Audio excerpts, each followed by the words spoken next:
পাঠ্যপুস্তক আগামী মাসের মধ্যে সবাই হাতে পাবেন, সবার হাতে।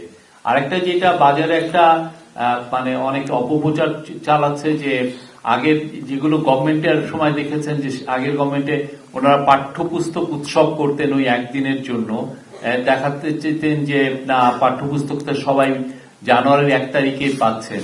কিন্তু আসলে আমরা যা যেগুলো ডেটা পাচ্ছি বা যেগুলো তথ্য পাচ্ছি যে অনেক সময় বেশিরভাগ সময় 2010-এর পরের থেকে দেখা যাচ্ছে যে ফুল ডিস্ট্রিবিউশন হতে হতে মার্চ এবং কোনো বছর জুলাই মাসও হয়ে গিয়েছে। এই গভর্নমেন্ট ইন্টারিম গভর্নমেন্ট কাজ করছে। ইন্টারিম গভর্নমেন্ট প্রত্যেকটা বিষয়ে ইভেন এমন হয়েছে যে যারা যারা পেপার উৎপাদন করে তাদের সাথেও এই গভর্নমেন্ট বসেছেন যাতে জিনিসগুলো এক্সপেডাইট করা যায়। 2022 সালে শিক্ষাবর্ষের পাঠ্যপুস্তক সরবরাহের সর্বশেষ তারিখ ছিল 24/3/2022। 2023-এর শিক্ষাবর্ষে পাঠ্যপুস্তক সরবরাহের সর্বশেষ তারিখ ছিল 17/3, আর 2024-এ ছিল পাঠ্যপুস্তক সরবরাহের সর্বশেষ তারিখ 27/2/2024। ঘোষণাপত্র নিয়ে একটি কথা চলছে এবং বিএনপি এবং শিক্ষার্থীদের যেই সংগঠনগুলো আছে ওরা কথা বলছে, ফলত বিশেষ করে বৈষম্য বিরোধী ছাত্র আন্দোলন। তো এই জায়গা থেকে আসলে সরকারের পদক্ষেপ কি এই বিষয়ে হয়তো আপনাদের আগ্রহ থাকতে পারে।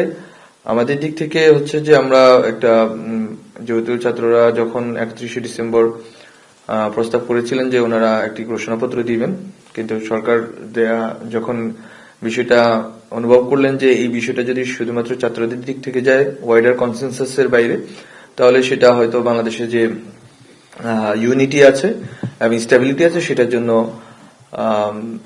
জন্য ক্ষতিকর হতে পারে।